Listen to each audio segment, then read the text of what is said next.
Hello everyone, welcome back to my channel flavours and recipes.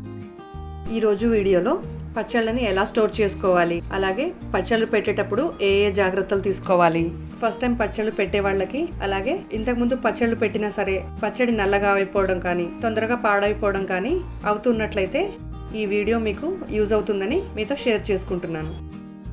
వీటితో పాటు simple నిల్వ పచ్చడి రెసిపీ మీతో షేర్ చేసుకుంటున్నాను.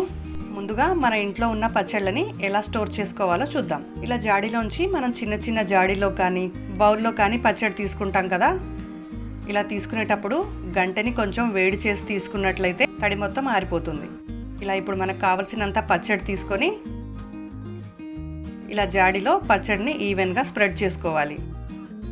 అంచుల కంటిన పచ్చడి ఆయిల్ మొత్తం శుభ్రంగా తుడిచేసుకొని ఆయిల్ ఏమైనా తక్కువైందా పచ్చడిలో చూసుకొని పచ్చడి మునిగేంత వరకు ఆయిల్ పోసుకోవాలి. పచ్చడి